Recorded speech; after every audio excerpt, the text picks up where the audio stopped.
Another week, another chance to win $1 million. Let's get it. It's DFS Up North here with another DFS Army 10 under 10 DFS GPP podcast.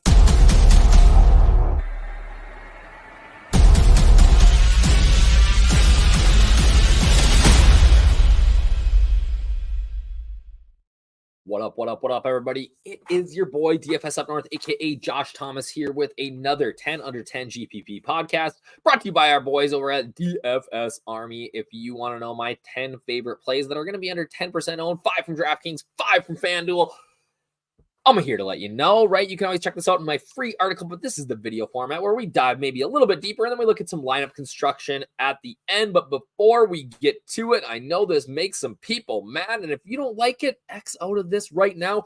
I got to show you guys the wins over at DFS Army because seriously, it's all we do, right? It is all we do. You can look at this, right? Oh, Dirk Muncy, not a bad day over there on FanDuel. Had the nuts lineup: Josh Allen, Baker Mayfield, Chris Godwin, Khalil Shakir, and your boy Gabe Davis. Guys smashing all around. Yeehaw had the nuts. NBA smashes. Guys crushing NBA last night on the first day. Are you kidding me? Another guy with the showdown nuts. That was NBA showdown. Tell me about these NBA wins. Let's go. I thought I saw a couple other guys binking last night, taking down some GPPs. Look at this. Look at this, a tennis $2,000 takedown. Like, we don't just do NFL. We do everything's a prize picks takedown for a K. Let's go, buddy.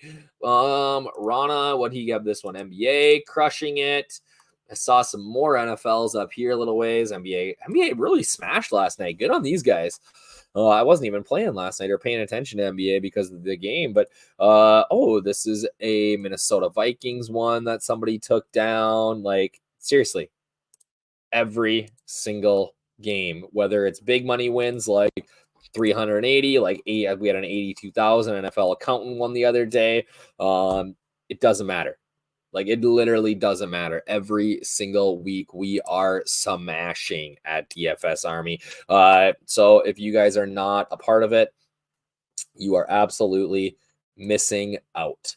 All right. So 10 under 10 GPP options, right? So these are my 10 favorite GPP options. 5 from DraftKings, 5 from FanDuel. Let's take a look and see how we did last week. And guess what? Not great. But again, first or last, I ain't here to min cash. I'm either going to get first in contests every week or I'm going to get last in contests every week. So DraftKings, not bad, right? Desmond Ridder, not a bad day, 60.8 points. He's a guy that I think you got to play every week, which, pay attention, you'll see it again here in a minute. Jackson Smith and Jigba, obvious. Smash. Jameson Williams had I want to say 107 air yards, something like that, almost 100 unrealized air yards. Just didn't bring in a pass all week. So, hey, we had a couple of good looks last week, but we are going to smash this week. I have a really good feeling about it, and it starts for me with CJ Stroud. Houston Texans quarterback. He is going up against the Carolina Panthers. This might not seem like the best spot in the world to play, but here's the deal. He is a top 5 NFL QB in production when he is not under pressure. Carolina Panthers pressure at the lowest rate in the NFL. Those two things together mean that Stroud has the potential to smash this week, right? Like I say at the beginning of this article every week, I don't tell you to Patrick Mahomes or Josh Allen or guys like that because you know that they're elite plays. If we look at, that's an old link. Let's go here. If we look at our chalkboard, right, we can see the chalk every single week and we can get an idea of where the ownership lies, right? We got to log in here. Sorry, kids.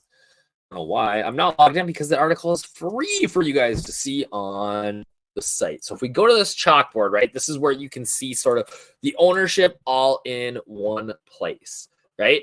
And you can see that Stroud is all the way down here at the bottom of the QB chart, 4.68% owned at 6,300. Jalen Hurts is at the top, 10.7. You can see it's just a nice, easy way to see where everybody is sort of landing. And you can say, okay, I need this chalk or I need to go under on this chalk, right? Like a Tony Pollard chalk smash on Dallas is not something that I want to get involved in. But you look at like an Alvin Kamara at 11%, I can get on board with that on DraftKings, right? We got FanDuel on the other side. And here you see Stroud isn't even listed, which I love. So he's viable, I think, on both sites this week. If we go back to the article here, I tell you what, dinner is cooking upstairs right now. I'm in my basement recording this, and it smells so freaking good, and I don't even know what we're having, but it smells delicious. So we got to get this thing done because I'm getting hungry. You also probably hear that I've been battling a little bit of a sickness lately. I live in the north where it's cold already, and guess what? It's already cold and flu season. So Stroud, right? Love Stroud. I think he's my favorite sub-elite QB this week. You can pair him with Nico Collins, who's a little bit more expensive, but elite as well. Tank Dell has shown 25K or 25 plus DK point upside. And even Jake Ferguson at tight end, I think, is a really solid option. We've seen how athletic and good he can be in the past. I wrote Jake Ferguson here. I've got former Dallas Cowboy tight end on my mind. I'm talking about Dalton Schultz. I love Jake Ferguson in general, but no, I'm talking about Dalton Schultz here as a good option. I don't know why I get those two confused still, but I do. Steady T option with a high floor, cheap price tag. Other options here: min price Noah Brown, who should fill in for Robert Woods this week. If you're playing on DraftKings, I think you could run it back with Thielen. On FanDuel, I am not paying $8,500 for Adam Thielen. I'm sorry. That is just an insane price for me. I don't care how good he's been. And then what are we doing here, guys? This is my what are we doing here spot again. Kirk Cousins, after just going bonkers against the best defense in the league, gonna throw it 45 times against the Green Bay Packers. He's 69. It's not like he's 8,000. He's 4.36% owned. Like, what are we doing here? All day on Cousins. Addison, Osborne. I think Osborne's my favorite stack piece here. TJ Hawkinson. Like, get involved. And Kirk Cousins. Just insane low ownership. I don't care that he's going into Lambeau. Like, he is going to smash. So, really high on those two guys at QB. At running back, we got Travis Etienne going up against the Pittsburgh Steelers. 7,200. The Steelers suck. He's got our 5th best ceiling projection in the domination station, yet we're projecting him as the 15th highest owned running back. Anytime we get that sort of discrepancy, that's a spot that I want to go in on. He's not getting a ton of yards on the ground, but he is getting passing game work. He's scoring TDs. He's got 6 in the last 3 weeks. I realize that is not sustainable, but I think we can go one more week here against the Steelers, especially with Lawrence still nursing a little bit of an injury. Look at maybe some more checkdowns. And we get correlated leverage, right? Christian Kirk, Calvin Ridley, these Evan Ingram are all going to be high owned against this awful Steelers pass defense. So if Etienne's having a great game, it's likely that those guys are not, or at least they're not scoring, right? So that's what we call correlated leverage. So I really like Etienne at this spot. And then last week's hero, Darrell Henderson, came in off the couch, 18 carries, 61 yards. Like, he's technically back in the practice squad. They're going to activate him again. They're just going through the motions. They have to do this 3 times. Presser this week still said we're not really sure where Myles Gaskin and Zach Evans fit in here.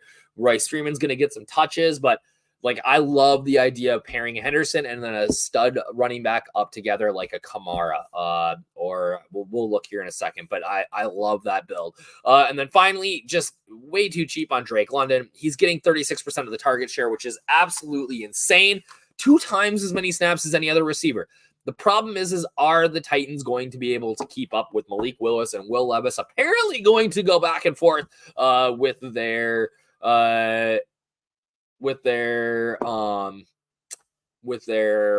not snaps. What's the word I'm looking for here? In series, right? In their series. So I think that's an insane thing, but I hope that they can keep up against Atlanta's been tough against the run. So not a great spot for Derrick Henry, though I'm hearing that the potential of him being traded here shortly is pretty good.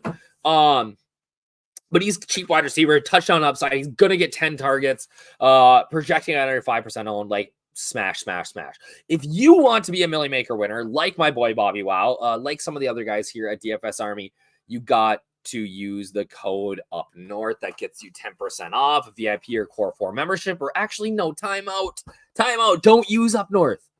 if you're going to get the whole thing, you're going to get VIP, you're going to get the core 4, whatever you're going to get, as long as it's not just NFL, use the code NBA23. That is going to get you a 23% discount on your first month, which is just an unreal discount. Again, get involved in that. And if you like videos like this, you want me to keep coming and bringing you options, please click the like, please click the subscribe, and that helps me put out more content. Again, I'm going to highlight this with my cursor here. Keep playing Desmond Ridder.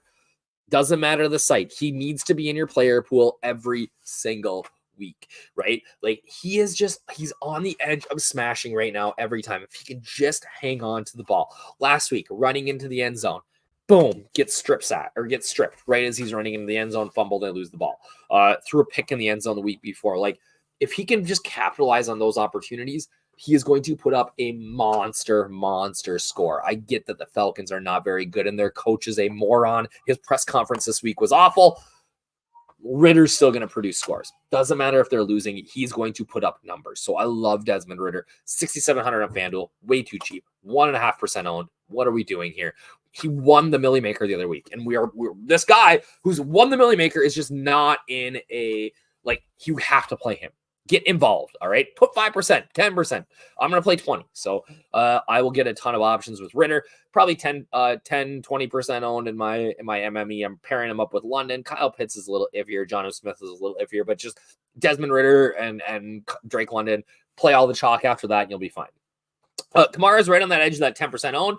I think he's actually probably a better DK play. But here's the problem, and I wrote this up in the article, is that oftentimes people spend – or they get too concerned about, hey, this guy's a DK only play. This guy's an FD only play based on, like, oh, he catches more passes. Or here's the deal. Good plays are good plays are good plays. Guys that score touchdowns and are good fantasy scores are almost always good fantasy scores on both sites. It's very rare that the Millie Maker winning lineups are much different. Okay. Obviously the salary and things like that comes into play, but for the most part, guys are typically making it on both sides. So don't not play Alvin Kamara just because he catches a lot of passes, right? So instead of 12 points from 12 catches, he gets 6, right? It's 6-point difference. He's still going to be in the nuts if he's smashing. So love Alvin Kamara against the Colts here. They're terrible. He should be 25% owned, and he might end up there, and I will eat that all day. Next running back I have listed here is a more of a speculative play. All right. So Gus Edwards is truly the lead back here. 14-4 in the carry split last week with Justice Hill, even though they played the same amount of snaps. And here's the deal. What you're doing if you play Edwards is you are hoping that he's the vulture. All right. You're not hoping to get vultured, or you're not hoping that he doesn't get vultured, because the reality is that the lead running back is Lamar Jackson, right? So you're hoping that we get the Gus Edwards vulture week where he scores 2 touchdowns against the Cardinals, who suck. All right. He's absolutely capable of that sort of production. And if you do that, again, we get a little bit of correlated leverage because of the ownership of Lamar, Mark Andrews, Zay Flowers, right? So I like the idea of a Millie Maker play with Gus Edwards just because he can smash, right? And now I say this every week. There's 10 plays here. Should you be playing all 10 of these guys in the same lineup? And the answer is no, right? Gus Edwards is a guy that you're throwing in maybe 6% of your lineups as like that hedge vulture type guy that brings that kind of chalky lineup over the top because nobody else has Gus Edwards, right? Jahan Dotson is a guy that his bad luck can't continue. I'm convinced it's bad luck and that he's not just terrible, right?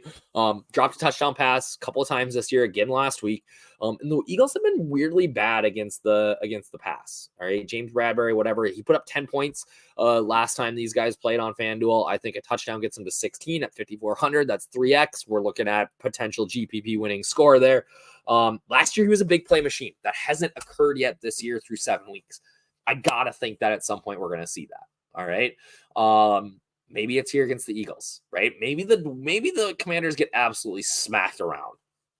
Absolutely possible. But they took the Eagles to overtime last time these two teams played. I think the Eagles are a little overrated, especially defensively. And now the Commanders are at home. So they do add Kevin Byard to the defense. I don't think that's going to be a big issue this week, just as he gets around the team. And yeah, so I think he's gonna pop off at some point here, and I think that this is a potential great spot for him. Darren Waller is the last guy in our 10 under 10. He is a top 5 tight end on the year. He goes against the Jets, who are allowing the most fantasy points to opposing tight ends through the year. 8 targets, 7 catches for 98 and a touchdown.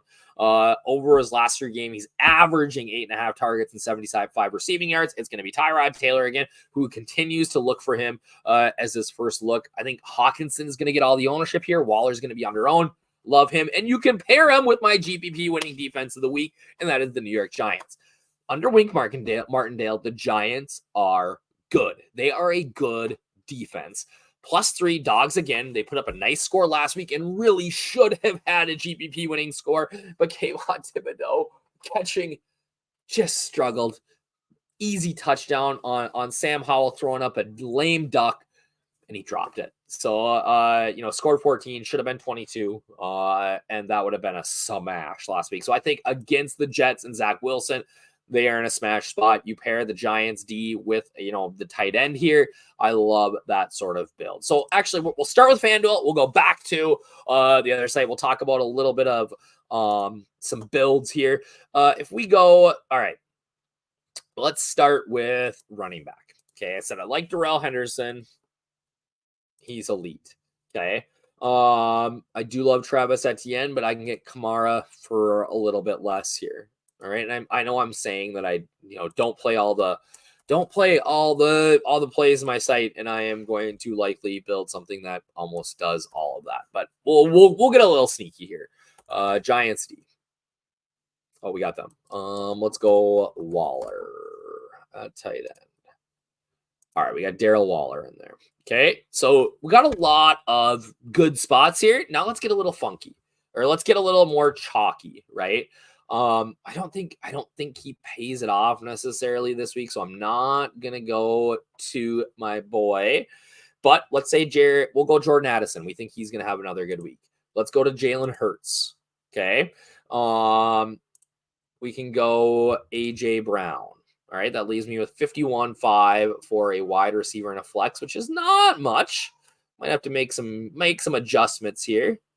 But do we got any cheapo guys? Oh, we can play Jackson Smith and Jigba against Cleveland, who's been pretty tough, right? Demario Douglas, I'm intrigued by. Juju Smith-Schuster, Jake Bobo, Devontae Parker.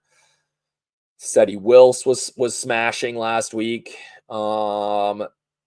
Jonathan Mingo to be intriguing here. Jalen Hyatt. I don't want to go 2 guys from the same offense. Let's go. Okay, we said Noah Brown as a kind of a third option here, and that gives me to a flex of 5,700, and I can get guys like Elijah Moore, Jordan Mason, Evan Ingram, Amari DiCardo, Jones, Freeman, Wan'Dale Robinson, or my boy Jahan Dotson, right? That's a great Millie Maker type of lineup, right? I got enough chalk in there, and then enough guys that are sort of out on the edge that things can work here. If I did go a different tight end route, right? Let's say I go double stack with Goddard. It's a little bit more savings. I can go in my flex a little bit higher to 59, which gets me into Jerry Jeudy, Jaden Reed, Jalen Warren. I don't hate that. I don't love Jeudy here. They want to get Jeff Wilson more involved. I mean, maybe, right? That could be a crazy, silly for the Millie GPP play.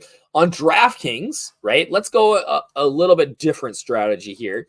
Love Stroud, right? We said we love Stroud, and then I'm just going to pay up and I'm going to get my boy Collins here too. I think Nico Collins is in a smash spot against Carolina. Obviously, the premier running back is going to be Thielen, who at 6,600 is not anywhere near as high priced on this site. We can get Hendo in there, 48. And then at running back, we can pay up to pretty much anybody we want. But I have a hard time getting away from Kamara, but let's go to Travis Etienne here. Oopsies, didn't mean to click that. DST, I'm going heavy on the Giants. They're a little bit more expensive this week.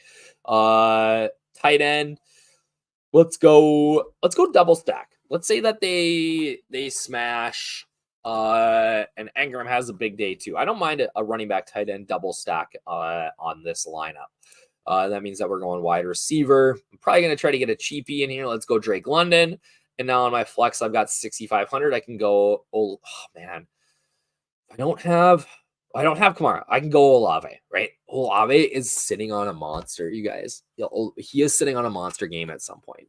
All right. His unrealized air yards is massive. So maybe that's your sneaky play for the week. What's he looking at on the chalkboard? Let's see. So Olave popping on the chalkboard this week. NFL chalkboard. Let's see. Wide receiver Chris Olave is 6 point. Yeah, get yourself some Chris Olave this week, guys. He is in a smash spot. Derek Carr, terrible, but against bad defenses, he looks pretty good.